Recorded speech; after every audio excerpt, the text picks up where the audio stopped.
여러분, 믿음은 들을 때 생길까요? 볼 때 생길까요?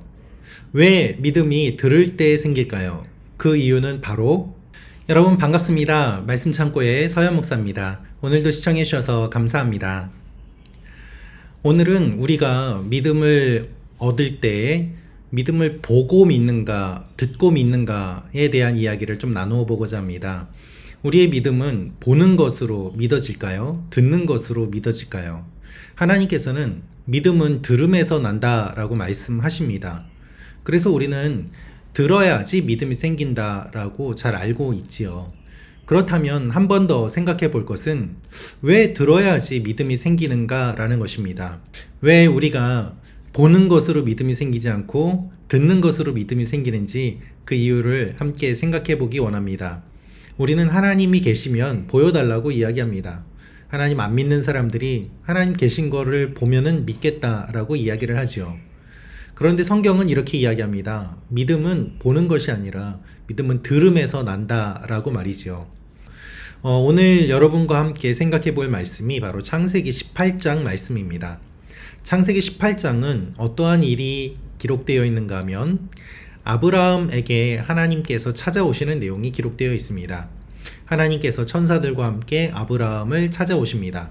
그리고 아브라함에게 말씀하십니다. 99세 된 아브라함에게 내년에 내가 아들이 있을 것이다 라고 말씀하시는 것이죠. 아브라함은 부지 중에 하나님을 섬기고 또 이 약속의 말씀을 다시 한번 듣게 됩니다. 그런데 오늘 18장 말씀에서 한 가지 재미있는 부분이 나오는데요. 하나님께서는 아브라함과 대면하여 이야기하고 약속을 주시는데 정작 이 약속의 주인공, 또 한 명의 주인공인 사라는 어디에 있는가 하면 장막 뒤에서 하나님의 말씀을 듣는 내용이 기록되어 있습니다. 창세기 18장 10절 말씀에 보면 사라가 그 뒤 장막 문에서 들었더라 라고 되어 있습니다. 즉, 이 상황을 한번 생각해 보세요. 하나님이 계시고 아브라함이 있습니다. 그리고 그 뒤에 사라가 장막 뒤에서 이야기를 하고 있죠. 그러니까 하나님과 장막 그리고 사라가 있는 것입니다.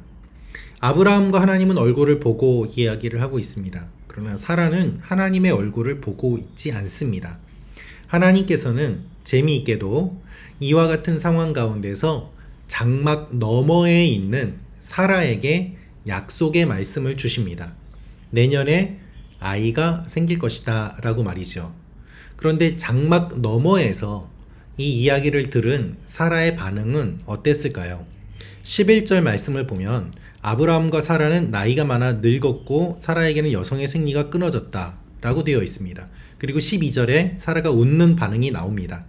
하나님께서 말씀하시고 사라가 웃습니다. 그 가운데에 현실적인 벽이 있습니다. 이제 내가 신체적으로는 잉태할 수 없는 나이구나. 현실적인 벽을 경험한 것이죠. 물리적으로는 어떤 벽이 있을까요? 물리적으로는 장막이 가로막고 있습니다. 하나님과 대면하여 보고 있진 않지만 하나님의 말씀이 장막 너머로 사라에게 들려오는 것, 그것이 사라에게 주신 약속의 말씀입니다. 여러분, 이런 의미에서 보고 믿는 것만으로는 제한이 많은 것을 우리가 알 수 있습니다. 장막이 가로막고 있을 때가 너무나도 많기 때문이죠. 우리 현실적인 장막이 우리를 가로막고 있습니다. 이건 안 돼. 이건 어려워. 할 수 없어. 하나님도 안 되실 거야. 내가 갖고 있는 경험과 또 생각과 판단이 가운데 가로막고 있어서 하나님이 말씀하시는 것이 나에게 제대로 들려오지 않고 전해지지 않고 가로막힌 현실을 통하여서 부정적인 생각들, 부정적인 반응들이 나오게 됩니다. 그것이 12절의 말씀인 것이죠. 그래서 사라가 속으로 웃습니다.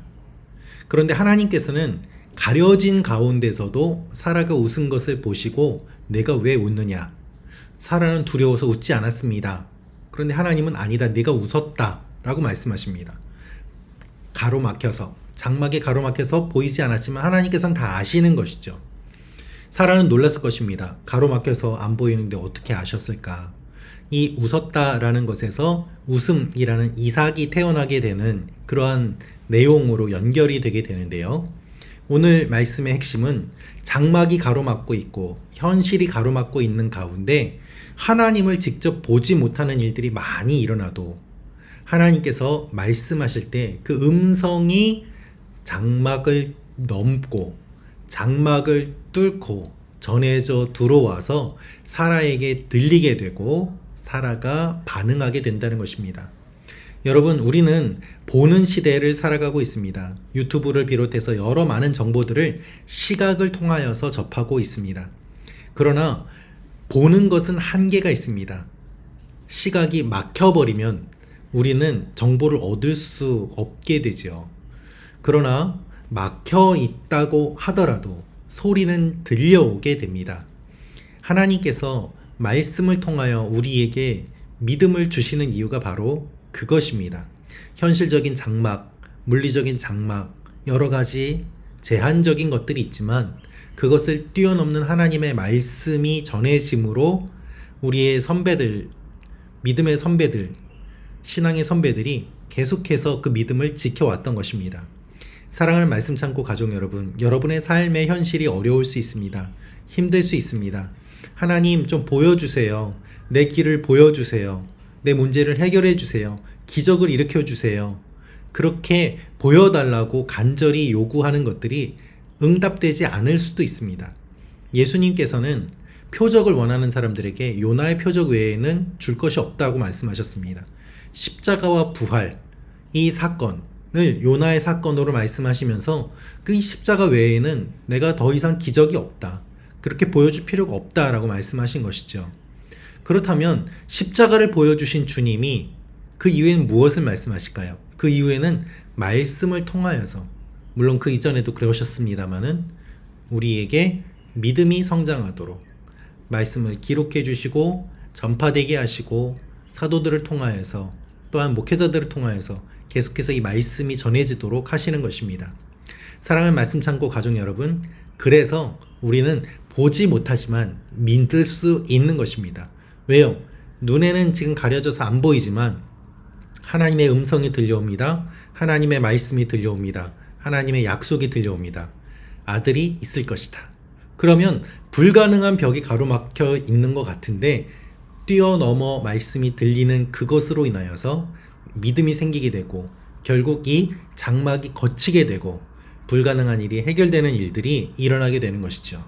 그래서 하나님께서는 보는 것으로 믿음이 생기는 것이 아니라 듣는 것으로 믿음이 생기게 하신다고 말씀하십니다.